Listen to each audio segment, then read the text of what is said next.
फेरि बढेको छ कोभिडको त्रास। अब तपाईले मास्क त छोड्नै भएन, हात धुन र दूरी कायम गर्न पनि बिर्सनै भएन। कान्तिपुर समाचारमा आज मध्य माघसम्म विद्यालय नखोल्न सरकारलाई सीसीएमसीको सिफारिस सम्बन्धी समाचार। साथमा आज हामीसँग हुनेछ लिपुलेकमा सडक विस्तार गरिरहेको भारतको भनाइमा सरकारको मौनतामाथिको प्रश्न र नखुलेको खुला मञ्चबारे सृजना वास्तोलाको रिपोर्टसँगै डाक्टर लाइसेन्स परीक्षामा आधा परीक्षार्थी फेल हुनुको अर्थ सम्बन्धी नारायण किलम्बुको विश्लेषणात्मक सामग्री अनि खेलकुदमा ए डिभिजन लिग फुटबलको अपडेट। नमस्कार, अब मुख्य समाचार। आज एकै दिन 841 जनामा कोरोना संक्रमण पुष्टि, 25 जना भन्दा बढी भेला नहुन र माघ 15 सम्म विद्यालय नखोल्न सीसीएमसीको सिफारिस, सीमामा कडाई नहुँदा जोखिम उच्च।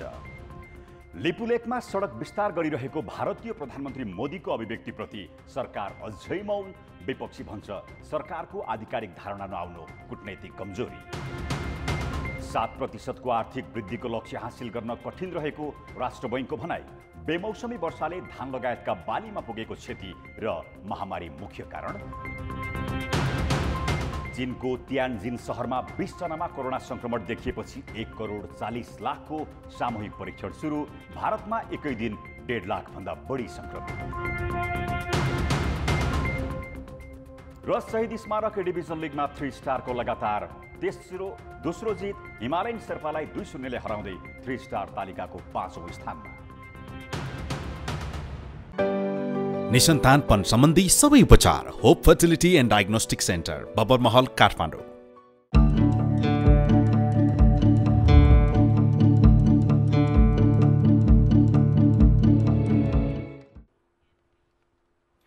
कोरोना संक्रमण वात्तै बढेपछि कोभिड-19 सङ्कट व्यवस्थापन समन्वय केन्द्र सीसीएमसीले आगामी माघ 15 गतेसम्म विद्यालय बन्द गर्न सिफारिस गरेको छ। सार्वजनिक स्थानमा खोप कार्ड अनिवार्य गर्दै 25 जना भन्दा बढी भेला हुन रोक लगाउने प्रस्ताव पनि गरिएको छ। आज बसेको सीसीएमसीको बैठकले वार्षिक विधामा मिलान हुने गरी माघ 15 गतेसम्म माध्यमिक तहको विद्यालय बन्द गर्न सिफारिस गरेको हो। यो अवधिमा 12 देखि 17 वर्षसम्मका विद्यार्थी र 18 वर्षभन्दा माथिका सबैलाई खोप लगाउने व्यवस्था गर्न भनिएको छ। माघ 7 गतेदेखि सार्वजनिक सेवाका लागि खोप कार्ड अनिवार्य गरिएको छ। त्यस्तै 25 जना भन्दा बढी भेला हुन नदिने होटल, रङ्गशाला, पार्क, सिनेमा हल र आन्तरिक हवाई उडानमा खोप कार्ड अनिवार्य गर्नुपर्नेछ। त्यस्तै विदेशबाट नेपाल प्रवेशका लागि खोप कार्ड र 72 घण्टा अवधिको पीसीआर रिपोर्ट अनिवार्य गर्नुपर्ने। ओमिक्रोन देखिएको अफ्रिकाका 9 देशबाट आउने यात्रुलाई क्वारेन्टिन अथवा आइसोलेसनमा राख्नुपर्ने केन्द्रको निर्णय छ। यस्तै नेपालमा कोभिडका थप 841 संक्रमित थपिएका छन्। 8848 जनाको पीसीआर परीक्षण गर्दा 9.5% संक्रमण पुष्टि भएको हो। यसैगरी 3684 को एन्टिजेन परीक्षण गर्दा 326 जनामा संक्रमण देखिएको छ। काठमाडौँ उपत्यकामा मात्र 615 जना संक्रमित थपिएका छन्। यसैगरी मोरङमा 51, कास्कीमा 25, रूपन्देहीमा 11 लगायत संक्रमित थपिएका छन्। अहिले देशैभर आइसियुमा 77 र 17 जनाको भेन्टिलेटरमा उपचार भइरहेको छ। देशभर सक्रिय संक्रमितको संख्या 6755 छ। यो सँगै सरकारले भक्तपुरमा सोमबारबाट 12 देखि 17 वर्ष उमेर समूहलाई मोडेना र काठमाडौँ र ललितपुरमा मंगलबारदेखि 12 देखि 17 वर्ष उमेर समूहलाई फाइजरको खोप दिने स्वास्थ्य मन्त्रालयले जानकारी दिएको छ। सुदूरपश्चिम प्रदेशमा भारतबाट आउने मानिसमा कोरोना संक्रमण देखिने दर वात्तै बढेको छ। पछिल्लो 5 दिनमा मात्रै कैलाली, कञ्चनपुरका नाका हुँदै भारतबाट आएका 400 बढीमा संक्रमण पुष्टि भएको छ। धनगढीको उर्मा स्थित आइसोलेसन केन्द्र त संक्रमितहरूले भरिएको छ। भारतबाट फर्कनेहरू सोझै समुदायमा पुग्न थालेपछि अवस्था भयावह हुने खतरा बढेको छ। एक साता अघिसम्म न्यून देखिएको कोरोना संक्रमण सुदूरपश्चिम प्रदेशमा वात्तै बढेको छ। पुस 17 गते यता केसहरू वात्तै एन्टिजेन पोजिटिभ आउने यो हाम्रो त्रिनगर भन्सारमा गड्डाचौकीमा त्यही रेसियोमा छ। त्रिनगर भन्सारमा पनि वात्तै पोजिटिभ आएको छ। हामीले त्यो परीक्षण गर्दाखेरि दिन प्रतिदिन बढिरहेछ। भारतबाट फर्केका नागरिकमा दैनिक संक्रमण उकालो लाग्दा त्यसको असर समुदाय स्तरमै पर्ने जोखिम बढेको छ। तर जोखिम न्यूनीकरणको खास प्रयास भने हुन सकेको छैन। सीमावर्ती क्षेत्रका स्थानीय तह बाहेक अन्यले आइसोलेसन र क्वारेन्टिनको व्यवस्थापनमा समेत चासो दिएका छैनन्। कैलालीको धनगढीमा रहेको आइसोलेसन संक्रमितले भरिएपछि जिल्ला कोभिड सङ्कट व्यवस्थापन समितिले विकल्प खोज्न थालेको छ। कहाँ उपयुक्त ठाउँ छ राख्न सकिने भनेर हामीले चाहिँ गेटा मेडिकल कलेजको चाहिँ बिल्डिङ हेऱ्यौँ, त्यस्तै बन्दै गरेको प्रदेशको आयुर्वेदिक को भवन पनि हेऱ्यौँ त्यहाँ हामीले, र नेपाली सेनाबाट निर्माण भइरहेको चाहिँ होल्डिङ सेन्टर को पनि हामीले चाहिँ अनुगमन गऱ्यौँ। चिकित्सकका अनुसार अहिले सङ्क्रमण देखिएका नागरिकमा खासै स्वास्थ्य समस्या देखिएको छैन, लक्षण पनि सामान्य छन्। तर समुदायमा सङ्क्रमण बढेमा अवस्था जटिल हुने भएकाले सीमा क्षेत्रको व्यवस्थापनमा ध्यान दिनुपर्ने चिकित्सकको सुझाव छ। पोजिटिभ देखिहाले पनि उनीहरूलाई सही समयमा नै उपचार गरेर पठाइयो भने समुदाय स्तरमा जुन दोस्रो भेरिएन्टको समयमा फैलिएको थियो त्यो रूपले चाहिँ फैलिने सम्भावना अलिक कमै देख्छु। सुदूरपश्चिम प्रदेशमा मात्र दैनिक सरदर 1000 जना भारतबाट फर्कन्छन्। भारतमा तीव्र गतिमा फैलिएको कोरोनाले लकडाउन हुने आशंकामा घर फर्किने नेपालीको लर्को लाग्ने देखिन्छ। पछिल्लो 1.5 वर्षमा भारत गएका 5.6 लाख नागरिक मुलुक भित्रिँदा त्यसले निम्त्याउने कोरोना सङ्क्रमणको जोखिम रोक्न 3 तहकै सरकारले अहिलेदेखि काम तीव्र पार्नु आवश्यक छ। कान्तिपुर समाचारका लागि महेन्द्र बम, धनगढी, कैलाली। कोभिड विरुद्धको खोप सङ्क्रमणबाट जोगिने मुख्य उपाय हो। सङ्क्रमण भइहाले पनि खोप लगाएकालाई जटिल समस्या देखिँदैन। त्यसैले विश्वभरि नै कोभिड विरुद्धको खोपलाई महत्त्वपूर्ण मानिएको छ। नेपालमा पनि खोप कार्यक्रमलाई सरकारले निरन्तरता दिएको छ। तर खोप वितरण प्रभावकारी नहुँदा लक्षित वर्ग सबैले खोप पाइसकेका छैनन् भने पहुँचवालाले तेस्रो डोज समेत लगाइसकेका छन्। नेपालमा आज 45,500ले कोरोना विरुद्धको खोप लगाएका छन्। सरकारले दैनिक 5 लाख खोप लगाउने लक्ष्य लिए पनि पुस 12 गते बाहेक 3 लाख कट्न सकेको छैन। 12 गते 5,68,319लाई खोप दिइएको थियो। कोभिड विरुद्धको लडाईँको एकमात्र अस्त्र भनेर खोपलाई हेरिएको छ। त्यसमाथि हाम्रोमा खोप भएर पनि उचित तरिकाले वितरण हुन सकेको छैन। सरकारले एउटा लक्ष्य सबैका लागि त्यो लक्ष्य प्राप्ति गर्ने गरी लैजाने भनेर तोकिएको लक्ष्य अनुसार काम गरिरहेको अवस्था हो। यद्यपि हामीले तोके अनुसारको लक्ष्य प्राप्ति नभइरहे पनि खोपको पछिल्ला दिनहरूको प्रगति चाहिँ राम्रो भइरहेको छ। धेरै व्यक्तिहरू खोपको दायरामा आइराख्नु भएको छ। अहिलेसम्म 3,92,03,000 भन्दा बढी खोप आएको छ, जसमा पहिलो र दोस्रो गरी 2,61,94,94,000 खोप दिइएको छ भने अझै 1,30,00,000 भन्दा बढी खोप बाँकी छ। अहिलेसम्म जम्मा 36.7%ले मात्र पूर्ण मात्रा खोप पाएका छन्। ओमिक्रोनको जोखिम बढ्दै गएको अहिलेको अवस्थामा खोप कार्यक्रमलाई तीव्र र व्यवस्थित बनाउनु पर्ने विज्ञ बताउँछन्। यो तेस्रो वेभसँग जुझ्नको लागि सबैभन्दा महत्त्वपूर्ण पाटो भनेको नि खोप नै हो। अहिले पनि धेरै यो भूभाग धेरै कम्युनिटीहरूमा खोप राम्रोसँग पुगेको छैन। ती कम्युनिटिजहरूमा जतिसक्यो चाँडो खोप लाने प्रबन्ध हुनु त हुँदै नै छ। त्यसलाई अझै हामीले द्रुत गतिमा अगाडि बढाउनु पर्दछ। खोपको वितरण प्रभावकारी नहुँदा लक्षित वर्गले पहिलो र दोस्रो खोप नै पाएका छैनन् भने पहुँचमा रहेकाहरूले तेस्रो डोज समेत लगाइसकेका छन्। सरकारले खोप कार्यक्रमलाई जति बढाउन सक्यो र तीव्र रूपमा लगाउन सक्यो त्यति नै क्षति कम हुन्छ। ओमिक्रोनको जोखिम बढेको बेला खोपको प्रभावकारिताका लागि स्वास्थ्य मन्त्रालय सक्रिय हुन आवश्यक छ। कान्तिपुर समाचारका लागि विराटनगर र बागलुङ सहकर्मी र क्यामेरामा विनोद कोजुका साथ कृपाल गौतम, काठमाडौँ। निसन्तानपन सम्बन्धी सबै उपचार Hope Fertility and Diagnostic Centre, Babar Mahal, Kathmandu.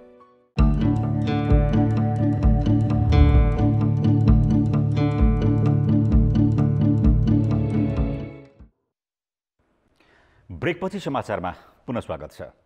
भारतीय प्रधानमन्त्री नरेन्द्र मोदीले केही दिन अघि उत्तराखण्डको एक सार्वजनिक कार्यक्रममा नेपाली भूमि लिपुलेकमा सडक विस्तारको काम भइरहेको अभिव्यक्ति दिएका थिए। यस विषयमा परराष्ट्र मन्त्रालयले छलफल गरिरहेको बताएको छ। दार्चुलाको लिपुलेक, लिम्पियाधुरा र कालापानीको भूभागलाई नयाँ नक्सामा समावेश गरेर सार्वजनिक गरिसक्दा समेत भारतले त्यसलाई स्वीकार गरेको छैन भने नेपाल सरकारले पनि यस विषयमा आवश्यक प्रक्रिया अघि बढाएको छैन। लिपुलेकमा भारतले मानसरोवर जाने बाटो निर्माण गरिरहेको भनेर भारतीय प्रधानमन्त्री नरेन्द्र मोदीले उत्तराखण्डको हल्दीबनीको एक कार्यक्रममा दिएको अभिव्यक्ति हो। यो जो मानसरोवर का प्रवेश द्वार था सड़कों से वंचित रहा। हमने न सिर्फ Tanakpur Pithoragarh all weather road पर काम किया बल्कि लिपू लेक तक की भी सड़क बनाई और इस पर आगे भी विस्तार कार्य चल रहा है। यसअघि पनि भारतीय रक्षा मन्त्री राजनाथ सिंहले नेपाललाई थाई नदी लिपुलेकमा सडक निर्माणको उद्घाटन नै गरेका थिए। केपी शर्मा ओली नेतृत्वको तत्कालीन सरकारले 2077 जेठ 7 गते दार्चुलाको लिपुलेक, लिम्पियाधुरा र कालापानीको मिचिएको भूभागलाई समेटेर चुच्चे नक्सा सार्वजनिक गरिसकेको छ। तर नेपालको नयाँ राजनीतिक नक्सालाई भारतले अहिलेसम्म पनि स्वीकार गरेको छैन। बरु एकपछि अर्को गर्दै भारतले त्यहाँ सडक सहितका पूर्वाधार बनाइरहेको छ। भारतीय प्रधानमन्त्री मोदीले नेपाली भूमि लिपुलेक क्षेत्रमा सडक विस्तारको काम भइरहेको भन्दै सार्वजनिक अभिव्यक्ति दिइरहँदा नेपाल सरकारले भने रोक्ने कुनै पहल गरेको छैन। मोदीको भनाइलाई लिएर बुझ्ने र अध्ययन गर्ने कामको आन्तरिक तयारी गरिरहेको जवाफ दिएर पन्छिन खोजेको छ। विपक्षीले भने यस्तो गम्भीर विषयमा सरकारको आधिकारिक धारणा नआउनुलाई कूटनीतिक कमजोरी भनेको छ। कुनै पनि राज्यको सरकार भनेको उसका न्यूनतम मतलब चाहिँ कामहरू के हो? यो मुलुकको सुरक्षा गर्ने कुरा उसको पहिलो काम होइन। नयाँ मतलब चाहिँ जमिन त हामीले ल्याउने स्थिति हुँदैन, तर भइरहेको कुरा जोगाउने, भइरहेको कुराको संरक्षण गर्ने दायित्वबाट सरकार पन्छिन मिल्छ त्यति पनि नगर्ने हो। आफ्नो भूभाग जोगाउने, आफ्नो नागरिकलाई न्यूनतम सुरक्षा प्रदान नगर्ने सरकार आजको 21औं शताब्दीमा केका लागि, त्यो पनि लोकतान्त्रिक व्यवस्थामा केका लागि त्यो आवश्यक हुन्छ? यो कुराको जवाफ दिनुपर्छ। त्यतिकै मतलब चाहिँ सरकारले उम्किन मिल्दैन। सत्ताको नेतृत्व गरेको नेपाली कांग्रेसले दुई देशको मामिलामा सरकार संवेदनशील रहेको बताएको छ। कांग्रेस नेताहरू कुनै एक पक्षले विवादित अभिव्यक्ति दिँदैमा नेपालको भूमि भारतको नहुने तर्क गर्छन्। तर भारतले एकपक्षीय रूपमा आफू खुसी गर्दा पनि रोक्न ठोस पहल भने भएको छैन। नेपालले आफ्नो जुन लक्ष्य छ, यो नेपालको भूमि हो, हामीसँग प्रमाण छ, प्रमाणको आधारमा यसको समाधान हुनुपर्छ जुन भनिराखेको छ, त्यो बाटोमा निरन्तर लागिरहनुपर्छ। लागिरहनुको लागि हामीले कूटनीतिक तवरबाट कुनै पनि द्विपक्षीय चाहिँ वार्ता हुँदा यो कुरालाई चाहिँ आधारसहित, तर्कसहित, तथ्याङ्कसहित हामी प्रस्तुत हुनुपर्छ भन्ने कुरो नै त्यही हो। 2021 को जनवरीमा दुई देश बीचको सीमा विवाद द्विपक्षीय वार्ताबाटै समाधान गर्ने भनेर हस्ताक्षर भएको छ। तर यसलाई भारतले गम्भीर रूपमा लिएको छैन। त्यसो त नेपालले समेत आफ्नो भूमि फिर्ता लिन र कूटनीतिक पहलबाट समाधान खोज्न प्रयास गरेको देखिँदैन। कान्तिपुर समाचारका लागि क्यामेरामा पशुपति बुढाथोकीका साथ अञ्जना लामिछाने, काठमाडौँ। 6 महिना भइसक्दा पनि सरकारबाट आम नागरिकले सकारात्मक प्रत्याभूति गर्न पाएका छैनन्। न त प्रमुख प्रतिपक्षी नै जनसरकारका मुद्दामा जिम्मेवार देखिएको छ, बरु दलहरूबीचको विवादले न्यायपालिका र व्यवस्थापिका समेत अस्तव्यस्त छन्। 6 महिनासम्म एकले अर्कालाई गलाउन खोज्दा संसद, न्यायालय र राष्ट्रिय हितका मुद्दामा देखिएको गतिरोध अन्त्यका लागि बल्ल नेतृत्व तहमा संवाद थालिएको छ। यसले साझा मुद्दामा दलहरूलाई एक ठाउँमा ल्याउला? सरकारको नेतृत्व लिएको 6 महिनापछि प्रधानमन्त्री शेरबहादुर देउवा शनिबार बालकोट पुगेरै एमाले अध्यक्ष केपी शर्मा ओलीलाई मनाउने प्रयास गरे। निरन्तर अवरुद्ध संसद, न्यायालय विवाद तथा एमसीसी सम्झौता लगायतका विषय छलफलका मुद्दा हुन्। नेतृत्व तहमा छलफल हुनुलाई पनि जारी गतिरोध अन्त्यका लागि सकारात्मक मानिएको छ। दल विभाजनमा सभामुख र सरकारको भूमिकामाथि असन्तुष्टि जनाउँदै निरन्तर सदन अवरोध सहित सर्वदलीय बैठक बहिष्कार गर्दै आएको एमालेले प्रधानमन्त्रीले सिधै कुरा गर्नुपर्ने अडान राखेको थियो। त्यसैले संवादलाई सकारात्मक भनेको उसले निष्कर्षमा पुग्न निरन्तरतामा जोड दिएको छ। यो तालीको भेटघाटमा विशेष केही कुरा त भएन मैले थाहा भए अनुसार, तर जे होस् उहाँ भेटघाट गर्न जानुभयो र यसो गरौँ न भनेर उहाँले आफ्नो कुराहरू राख्नुभयो। यसलाई राम्रै सङ्केत मान्नुपर्छ र अब गम्भीर छलफल गरेर यसलाई टुङ्गोमा पुर्याउनुपर्छ। प्रधान न्यायाधीशको राजीनामा मागेर कानुन व्यवसाय आन्दोलनमा उत्रेकाले न्यायालय प्रभावित छ। अमेरिकी अनुदान सहयोग सम्बन्धी सम्झौता एमसीसीको कचिङ्गलले त दलहरूबीच आरोप प्रत्यारोप नै चलिरहेको छ। त्यसैले गतिरोध अन्त्यका लागि संवाद जारी राख्नुको विकल्प नभएको सत्तारूढ दलकै नेताहरूको स्वीकारोक्ति छ। प्रतिनिधि सभालाई सुचारू ढङ्गले चलाउने र विभिन्न जुन विषयहरू छन् त्यसलाई प्रतिनिधि सभामै छलफल गरेर टुङ्गोमा पुर्याउनु पर्छ भनेर प्रस्ताव गर्नुभएको छ। अब पहिलो बैठकमा नै सबै कुराका बारेमा निर्णय भइहाल्ने कुरा हुँदैन। यो त पहिलो बैठक हो, प्रारम्भ हो, दुईजना नेताका बीचमा कुरा भएको छ। जरुर पनि समसामयिक विषयहरूमा कुरा भएका छन्। अब ती विषयहरूले विस्तारले आफ्नो चाहिँ त निष्कर्ष प्राप्त गर्नेतिर अगाडि बढ्लान्। र यस्तो खालको भेटघाटले निरन्तरता पाउनुपर्छ। एमालेलाई सरकारबाट बाहिरिनु परेको आक्रोश र गठबन्धनमा सत्ताको साँचो पाएपछि पुग्यो भन्ने सोचले राज्य संयन्त्रका मुख्य क्षेत्र गतिहीन जस्तै बनेका छन्। त्यसैले राजनीतिको यो गतिरोध हटाउन शीर्ष नेतृत्व तहबाटै संवादको थालनी हुनु सकारात्मक हो। तर यस्तो संवाद सत्ता र दलीय स्वार्थमा नभई संसदलाई गतिशील बनाउँदै सबै समस्या समाधानमा केन्द्रित हुनु आवश्यक छ। कान्तिपुर समाचारका लागि इलाम सहकर्मी विप्लव भट्टराई र क्यामेरामा सञ्जय लुइटेलका साथ दीपक आचार्य, काठमाडौँ। निर्वाचन आयोगले माघ 12 गते हुने राष्ट्रिय सभा निर्वाचनमा भाग लिने उम्मेदवारहरूको अन्तिम नामावली प्रकाशन गरेको छ। आयोगले राष्ट्रिय सभाको रिक्त रहेको 19 स्थानका लागि उम्मेदवार बनेका व्यक्तिहरूको अन्तिम नामावली सार्वजनिक गरेको हो। रिक्त 19 स्थानका लागि 43 जना उम्मेदवारहरूले उम्मेदवारी दिएका छन्। सत्ता गठबन्धन दलमा आबद्ध 5 दल नेपाली काङ्ग्रेस, माओवादी केन्द्र, एकीकृत समाजवादी, जनता समाजवादी र राष्ट्रिय जनमोर्चाले गठबन्धन बनाएर चुनावी प्रतिस्पर्धामा उत्रिएका छन् भने विपक्षी नेकपा एमाले एक्लै प्रतिस्पर्धामा छ। सत्ता गठबन्धनले चुनावी तालमेल गरेको भए पनि उनीहरूलाई चुनावी चिन्ह भने आफ्नै पार्टीको प्रदान गरिएको छ। त्यसैगरी आयोगले आजैबाट राष्ट्रिय सभा निर्वाचनको आचार संहिता समेत लागू गरेको छ। नेपाल मेडिकल काउन्सिलले लिएको चिकित्सक दर्ता प्रमाणपत्र अर्थात् लाइसेन्स परीक्षामा 50% विद्यार्थी उत्तीर्ण भएका छन्। एमबीबीएस र बीडीएस पूरा गरेका 2169 विद्यार्थीमध्ये 1048 जना मात्र बिरामीको उपचारका लागि योग्य भएका हुन्। एमबीबीएस उत्तीर्ण भइसकेर काउन्सिलको परीक्षामा 50% परीक्षार्थी फेल हुनुले समग्र चिकित्सा शिक्षा प्रणालीको गुणस्तरलाई नै कमजोर देखाएको छ।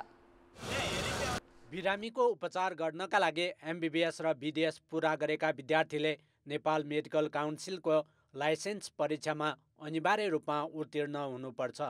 पुस 22 देखि 25 गतेसम्म लिएको लाइसेन्स परीक्षामा नेपालका अलावा भारत, चीन, पाकिस्तान, बङ्गलादेश, रुस, इजिप्ट लगायत देशबाट एमबीबीएस गरेका 1734 र बीडीएसमा 435 गरी 2169 जना सहभागी भए। त्यसमध्ये एमबीबीएसमा 871 अर्थात् 50% र बीडीएसमा 177 अर्थात् 40% विद्यार्थी पास भएका छन्। उसलाई विश्वविद्यालयले यो मानिस अथवा यो व्यक्ति चिकित्सक हुन योग्य भनेर उसलाई सर्टिफिकेट दिएपछि यिनलाई त जाँच जतिखेर लिए पनि पास हुनु पर्यो। यो धेरै फेल हो। यति धेरै फेल हुनु हुँदैन। अलिअलि भएको ठिकै हो 5-10%, तर यो त 60% के अरे 40% फेल, 50% फेल भनेको त यो त प्रश्नवाचक चिन्ह। मेडिकल काउन्सिलले चिकित्सक लाइसेन्स परीक्षा वर्षमा 3 पटक लिन्छ, तर यसपालिको परीक्षामा कतिपय विद्यार्थी 12औं पटकभन्दा बढी सहभागी हुनेहरू पनि छन्। प्रश्न गाह्रो आएकाले पनि धेरै विद्यार्थी असफल भएको परीक्षार्थीहरू बताउँछन्। हजुर, यो अझै तुलनात्मक रूपमा पछिल्ला वर्षका भन्दा यो वर्ष चाहिँ अलिकति कठिन प्रश्न सोधिएको महसुस भएको छ। चिकित्सा शिक्षा एमबीबीएस अध्ययन पूरा गर्न स्वदेशमै 60 लाख रुपियाँ भन्दा बढी खर्च लाग्छन्। यस्तो विषयमै 50% असफल हुनु भनेको गुणस्तरमाथि नै प्रश्न उब्जिएको काउन्सिल स्वीकार छ। कोरोना महामारीका कारण विद्यार्थीले भौतिक उपस्थितिमा पढ्न नपाउनुले पनि यसको असर काउन्सिलको परीक्षामा परेको हुन सक्छ। ऊ डाक्टर हुन योग्य छ भनेर पढाएर 5 वर्ष, 5.5 वर्ष, 6 वर्ष पढाएर विश्वविद्यालयले डिग्री दिइसकेपछि त्यो त एक किसिमको ग्यारेन्टी हो नि कि यो मान्छे डाक्टर हुन सक्षम छ। अब काउन्सिलले लिएको जाँचमा धेरै मानिस अनुत्तीर्ण हुनु भनेको त कहीँ न कहीँ प्रश्न त उठ्यो। त्यो प्रश्न विश्वविद्यालयतिर तेर्सेला, विद्यार्थीतिर तेर्सेला। नेपालमा त्रिभुवन र काठमाडौँ विश्वविद्यालय अन्तर्गतका 21वटा मेडिकल कलेज सहित पाटन बीपी कोइराला स्वास्थ्य विज्ञान प्रतिष्ठानमा एमबीबीएसको पढाइ हुन्छ। चिकित्सा शिक्षामा गुणस्तर सुधार गरी जनस्वास्थ्यप्रति संवेदनशील हुन आवश्यक छ। कान्तिपुर समाचारका लागि क्यामेरामा राजेन्द्र महर्जनका साथ नारायण किलम्बु, काठमाडौँ। काठमाडौँको खुला मञ्चलाई अतिक्रमण मुक्त बनाइएको करिब 9 महिना भएको छ, तर पनि खुला मञ्चले आफ्नो अस्तित्व फिर्ता पाएको छैन। बनाइएका संरचना हटाएर खुला कायम गरिए पनि काठमाडौँ महानगरपालिकाले मुख्य द्वारमै तालचा लगाएर सर्वसाधारणलाई प्रवेशमा रोक लगाउँदा स्वतन्त्रताको प्रतीक खुला मञ्चको महत्त्व नै ओझेलमा परेको छ।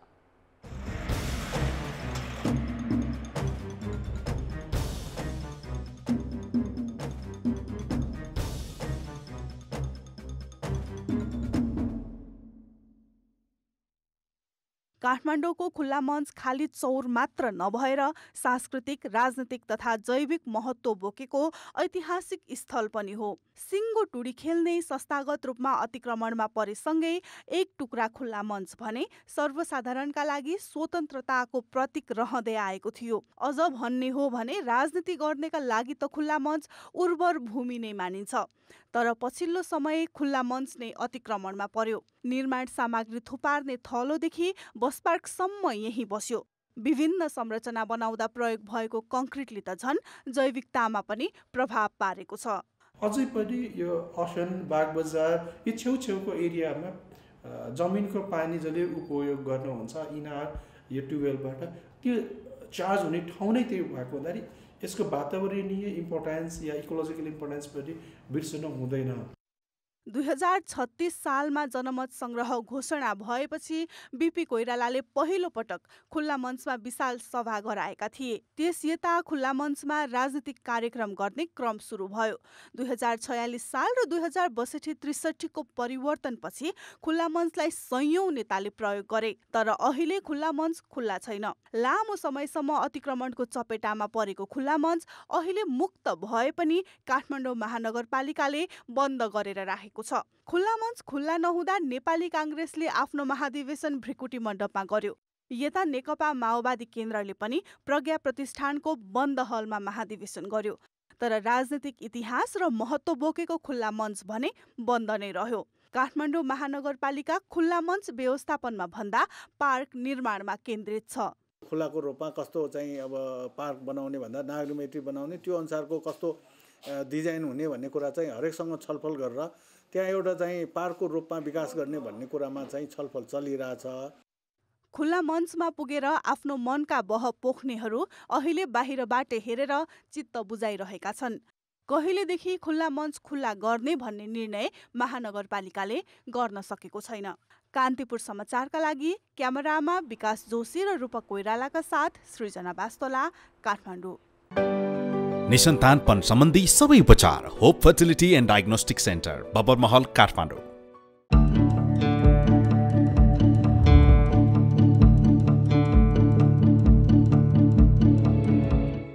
अर्थ र विकास।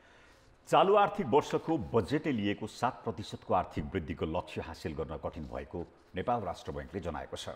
संसदको सार्वजनिक लेखा समितिको आज बसेको बैठकमा गभर्नर महाप्रसाद अधिकारीले 7% आर्थिक वृद्धिको लक्ष्यमा पुग्न कठिन हुने बताएका हुन्।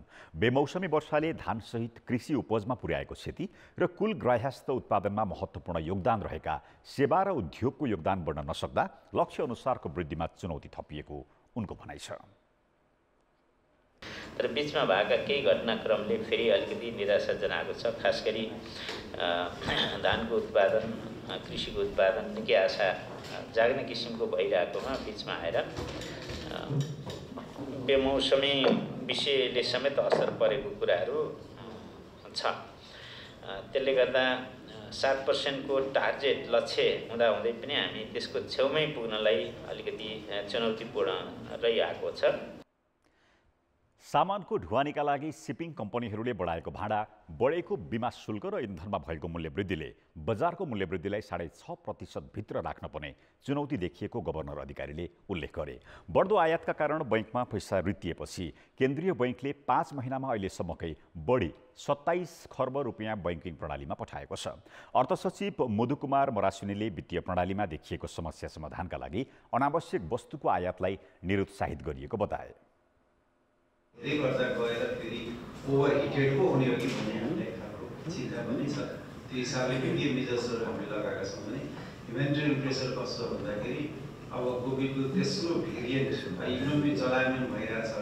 त्यो चलायमान भइरहेको इकोनोमीलाई एउटा राइट ट्र्याकमा राखेर त्यसबाट इकोनोमिक रोजगारी वृद्धि आर्थिक अभिवृद्धिहरू ल्याउनु पर्ने अथवा ल्याउन सकिन्छ भन्ने हिम्मत हामीले चाहिँ कलेक्सन गरिरहेको थियौँ। त्यो गर्दा गर्दा यो फेरि गभर्मेन्टको अलिकति फैलिने अवस्थाले गर्दाखेरि हामीलाई केही चिन्तित पनि बनाएको छ।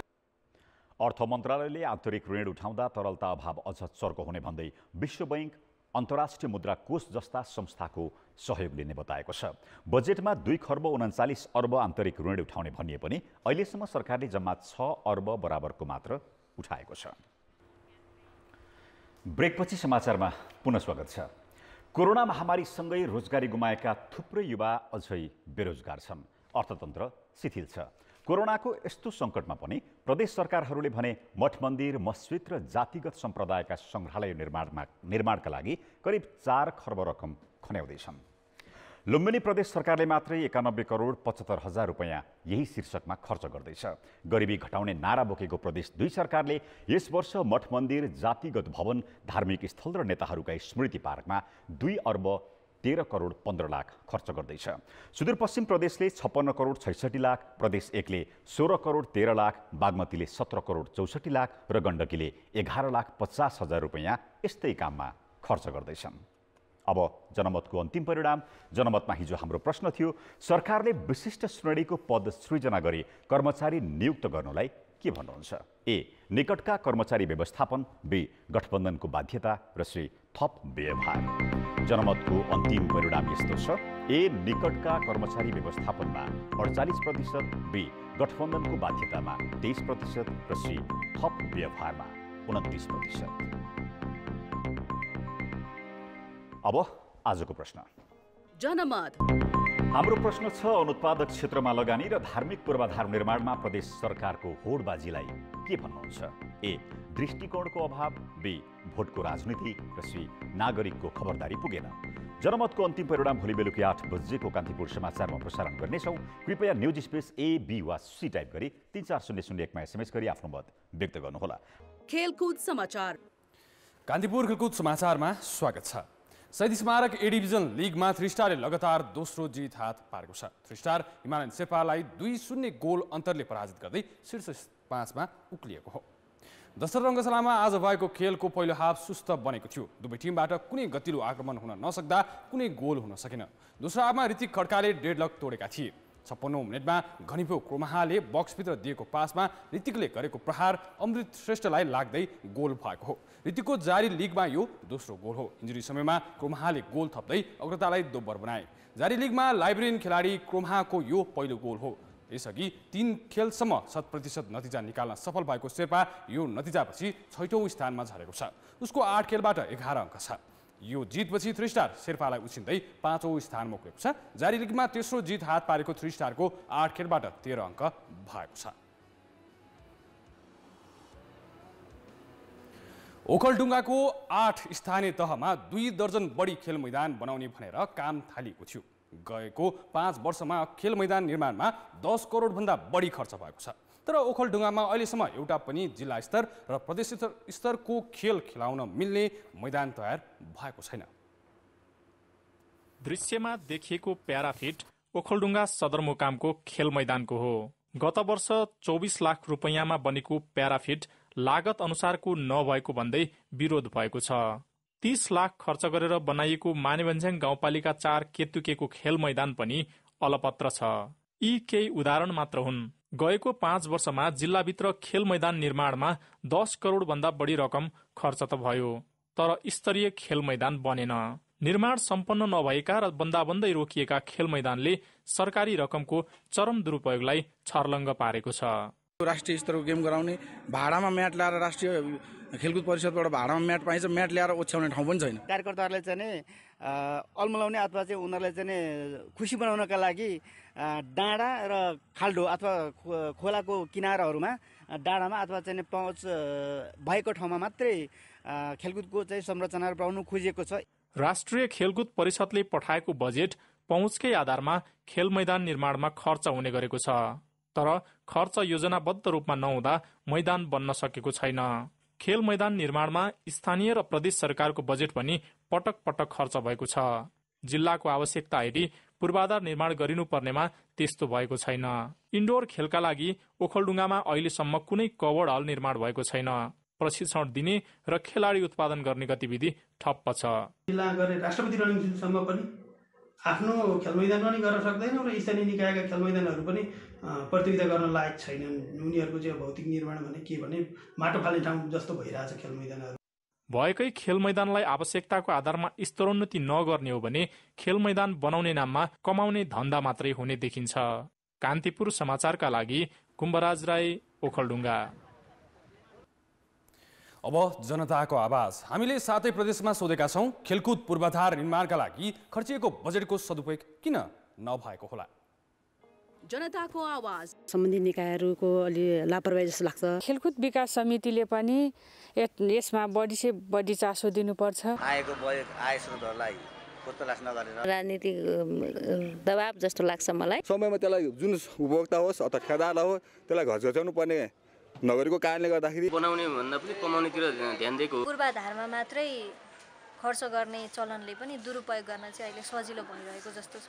राज्यले खेलाडी उत्पादनमा अनुदान देखिएको हुनाले बजेट चाहिँ मिसेस भएको। सम्बन्धित निकायहरूले चाहिँ यहाँ बढी प्राथमिकता नदिएको। पहिला काङ्ग्रेसको चाहिँ सरकारले चाहिँ आयो बजेट अनि कम्युनिस्टको सरकारले फेरि त्यसलाई फलोअप गरेन। फेरि कम्युनिस्टको सरकारले ल्याएको बजेटहरू फेरि काङ्ग्रेसहरूले फलोअप गरेनन्। मागी खाने भाँडो बनाएका छन्। जिम्मा लिएर बसेको व्यक्तिहरू नै पारदर्शी नभएको कारणले चाहिँ यो बजेट सदुपयोग नभएको। सरकारवालाले चासो नदेखाएर खेलकुदमा नै लागेका व्यक्तित्वहरू र खेलकुद जीवनमा नै बिताएका खेलाडीहरूलाई समावेश गराए मात्रै खेलकुदको चाहिँ विकास हुन्छ। राज्यले आफ्नो तरिकाले बनाएर गरेका योजनाहरू चाहिँ असफल भएको अहिले पाइएको छ। चुनाव क्षेत्र अथवा आफ्नो पकड क्षेत्रलाई टार्गेट गरेर बजेट ल्याउनुको कारणले गर्दाखेरि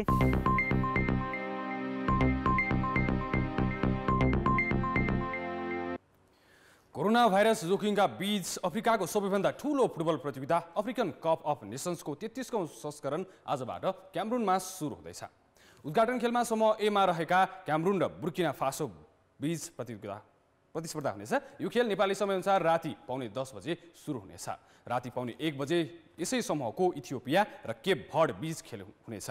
2 पटक स्थगित भएको प्रतियोगिता लामो समयको प्रतीक्षापछि सुरु हुन लागेको हो। पहिलो पटक अफ्रिकन फुटबल महासङ्घले क्यामरुन प्रतियोगिता आयोजना गर्न तयारी अवस्थामा नरहेको भन्दै प्रतियोगिताको मिति सारेको थियो। त्यसपछि सन् 2021 जुन जुलाईका लागि मिति तोकिएको अफ्रिकन कप अफ नेसन्स कोभिडले हुन सकेन। यसपटक भने कोरोना भाइरसको जोखिम कायम रहे पनि प्रतियोगिता सारिएन। साबिक विजेता अल्जेरिया सहित सहभागी 24 टिमलाई 6 समूहमा विभाजन गरिएको छ। सबै टिमहरूमा कोभिडको प्रभाव छ। यसका बावजुद टिममा 11 जना खेलाडी मात्र भए पनि खेल्न पर्ने नियम बनाइएको छ। 11 जनामा गोलकिपर नभए पनि खेल्नुपर्नेछ। यदि कुनै टिमले आवश्यक खेलाडी पुर्याउन नसके 2-0 को पराजय बेहोर्नेछ। गत बिहिबार मात्र आर्सेनल तथा गाबोनका स्ट्राइकर पियरे इमरेक अबुमायाङलाई कोभिड संक्रमण पुष्टि भएको छ। प्रतियोगितामा इजिप्टका मोहम्मद सलाह, अल्जेरियाका रियाद महरेज, सेनेगलका साडियो माने तथा गोलकिपर एडवार्ड मेन्डी स्टार खेलाडीका रूपमा रहनेछन्। प्रतियोगिताको फाइनल 9 फेब्रुअरीमा हुनेछ। कान्तिपुर खेलको समाचारहरूलाई यति नै। अब मौसम सम्बन्धी जानकारी।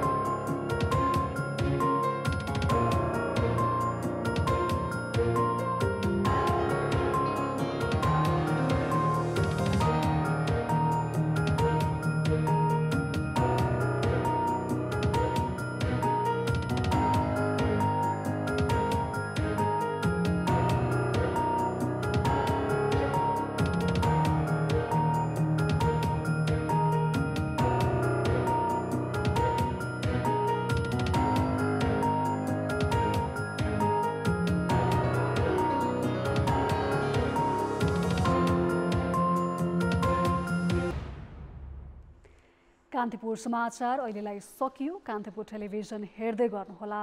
नमस्ते।